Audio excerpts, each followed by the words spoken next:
Bienvenue dans un nouvel épisode de Avec Audace. Aujourd'hui, nous accueillons Leila et Roberto. Dans le fond, pourquoi on les passe en entrevue, c'est deux opposés qui se sont rencontrés et qui se sont mis en équipe pour entreprendre un projet. Est-ce que vous voulez nous expliquer votre expérience? Bon, et tout d'abord, merci de nous avoir invités.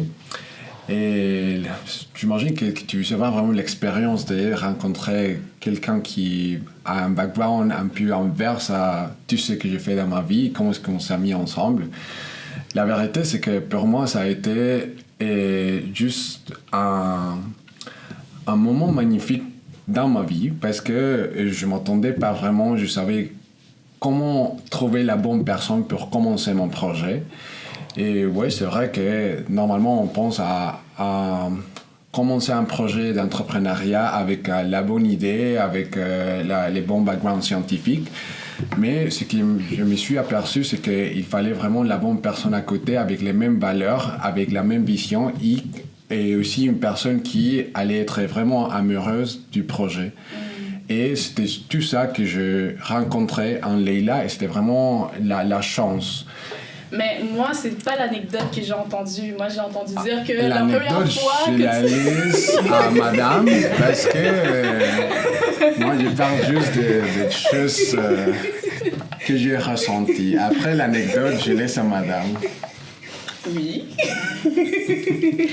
On s'est rencontrés dans un événement co-organisé par Millennium Québécois. Et il y avait une espèce d'activité un peu une activité brise-glace. Et la dame qui était en face de moi a refusé de faire l'activité en me disant que j'avais pas le bon numéro. Je lui ai dit, mais écoutez, c'est pas grave, on peut quand même échanger. Elle m'a dit non. Oui. Et là, je me retourne dans la salle. Tout le monde avait déjà un coéquipier.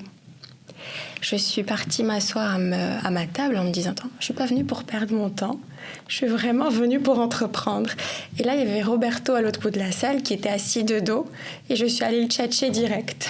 Je me suis présentée, je l'ai pitché. Il m'a dit « On embarque. » Ah, nice! Oui. Non, mais vraiment, donc ça complémente un peu la partie que je viens de me raconter, dans le sens que vraiment, je pense que Leila et moi, on a ressenti tout d'un coup vraiment la résonance sur les mêmes valeurs et sur les mêmes objectifs. Et ça, c'était la partie la plus magique pour moi. Mais c'est quoi vos valeurs communes?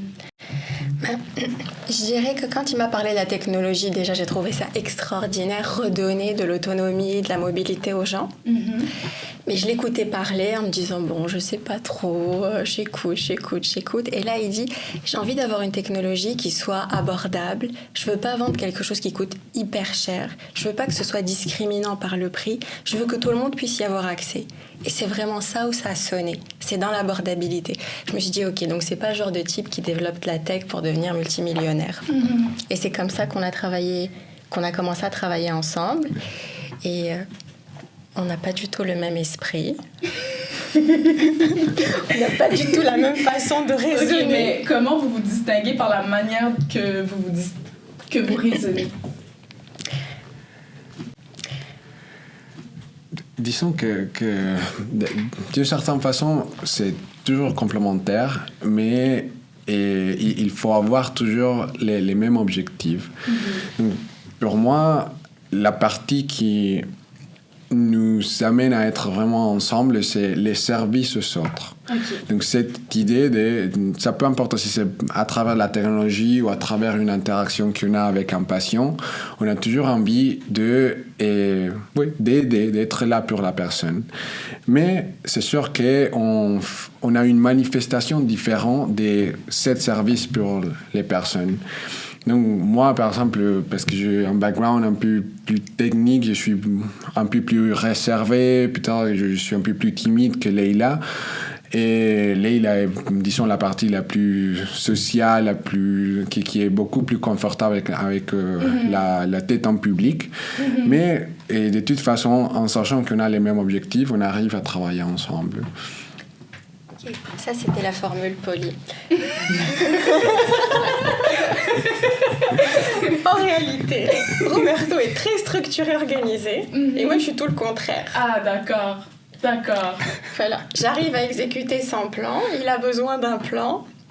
Donc on travaille tous les deux à trouver un chemin du milieu où j'essaye d'avoir au moins un mini-plan et lui, il arrive à comprendre que ça prend de la flexibilité. Moi, je vois un peu de friction historique, on dirait du vécu lorsque tu parles. Donc, vous avez eu des conflits, ça veut dire pas... Oui, mais tout à fait, mais c'est complètement normal.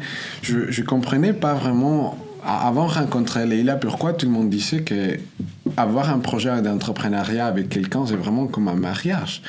Et c'est tout à fait ça.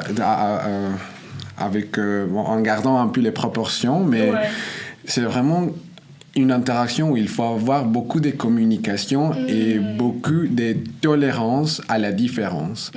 Et je pense qu'en comprenant ça, est-ce qu'on a vraiment réussi à arriver à ces moments de notre entreprise? Je dirais que l'entrepreneuriat, c'est pire qu'un mariage parce qu'on peut même pas divorcer. On a des clauses pour certaines années. Mariage à côté, c'est plus simple.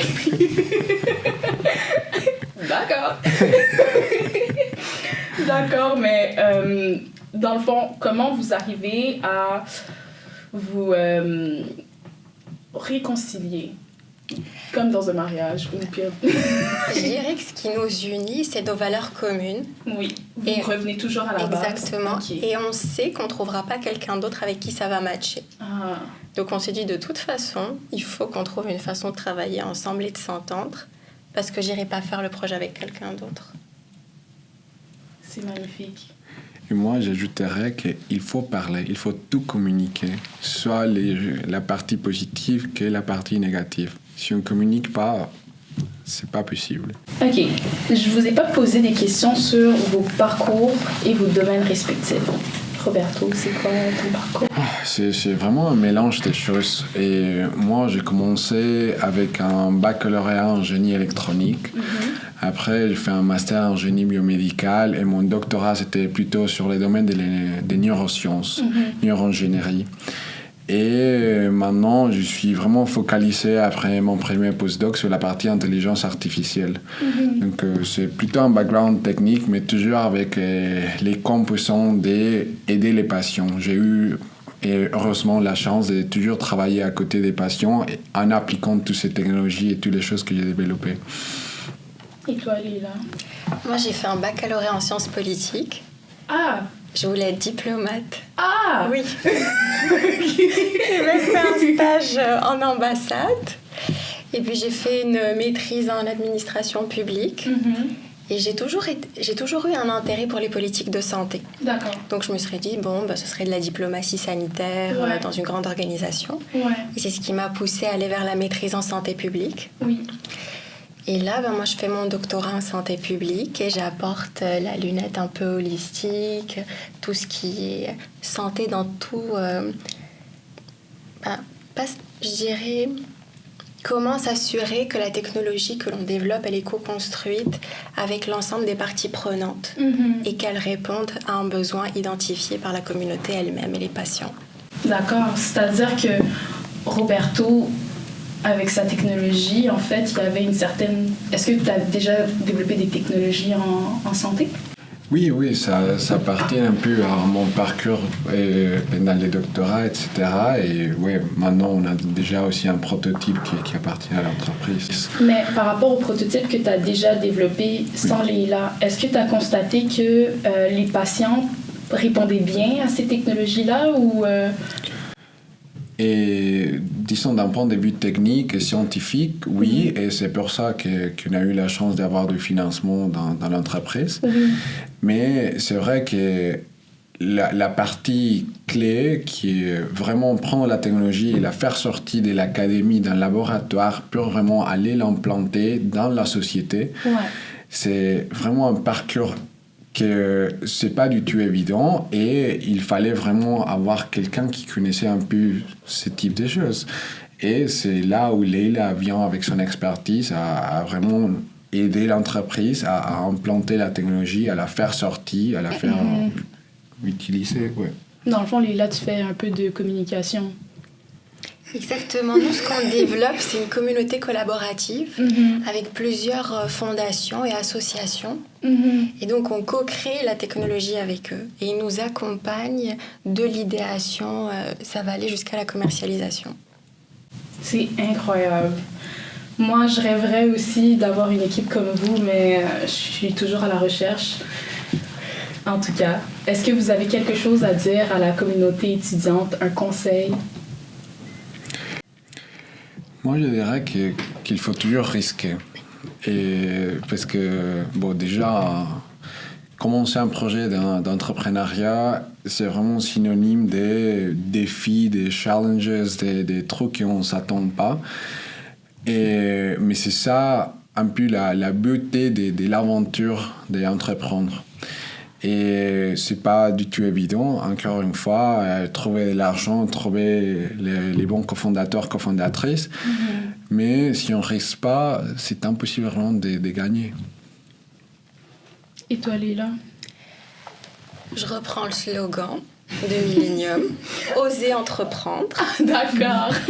Pour être conscient qu'on ne saura jamais rien, qu'on est ultra limité dans l'information et dans la connaissance, ne pas attendre d'avoir son premier, son troisième et son quatrième diplôme, ne pas avoir peur de l'échec, embrasser l'échec, essai-erreur, essai-erreur.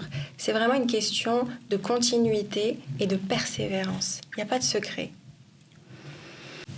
Vous souhaitez entreprendre, prenez l'exemple de Roberto puis Leila. Allez dans les événements de Millennium Québécois, rencontrer des gens qui ne font pas partie nécessairement de votre sphère académique pour entreprendre quelque chose de magnifique comme leur projet. Merci beaucoup de m'avoir donné cette occasion de vous passer en interview.